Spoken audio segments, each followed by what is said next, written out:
In Unit 13.4, we'll be discussing the social cognitive perspective of personality.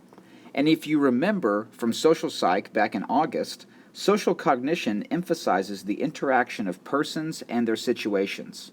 Much as nature and nurture always work together, so do persons and their situations.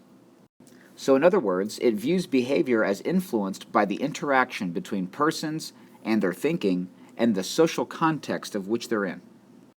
This concept might be familiar to you as well, as we talked about it in social psych, but this is called reciprocal determinism. Reciprocal determinism is the interacting influences between personality and environmental factors. If you pause the video and study the chart, reciprocal determinism will make more sense to you. But there are three main individual and environmental, there are three main ways that individuals and environments interact. Number one, different people choose different environments based on their preferences. Number two, our personalities shape how we interpret and react to events in our environment. And number three, our personalities help create situations in which we react.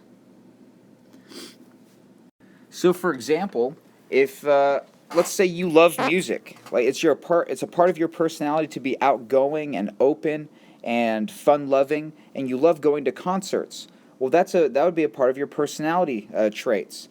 Well, that personality is going to impact your behavior.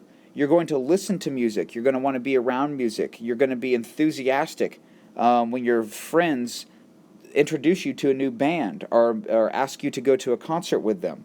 So if you take your friends up on that offer and you do go to a concert, that stimulation is going to reinforce your personality if you do in fact have a good time and you are outgoing and you receive positive rewards from that.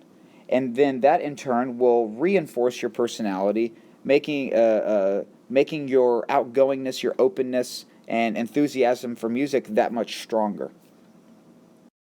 Now, sometimes people feel that the situation they're in has a stronger control over them than they have over themselves. Now, this is an issue of personal control. Personal control is our sense of controlling our environment rather than feeling helpless, rather than feeling that the environment is controlling us. Sometimes students may feel that school is controlling their lives because of all the assignments and other things that is expected and required of them. However, if students look at it through a different lens, look at it through a different perspective, if they follow the self-fulfilling prophecy and think positively and confidently, then they might have more of a sense of of self-control. And this brings us back to the locus of control. The locus, which is Italian for location, or can mean location. Italian, I meant Latin. Locus of control is referring to the extent to which individuals believe that they can control events that affect them. The external locus of control is the perception that chance or outside forces beyond one's personal control determines one's fate. So your control lies outside of you, in the environment, in the situation.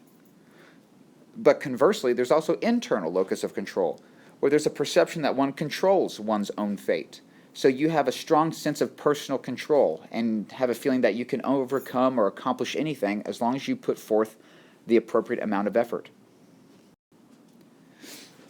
However, oftentimes, individuals who tend to have a greater feeling of external locus of control can oftentimes develop the sense of learned helplessness. Learned helplessness is the hopelessness and passive resignation an animal or human learns when unable to avoid repeated aversive events. Can you think of any situation where you could have learned or developed a sense of helplessness? We'll talk about this in class.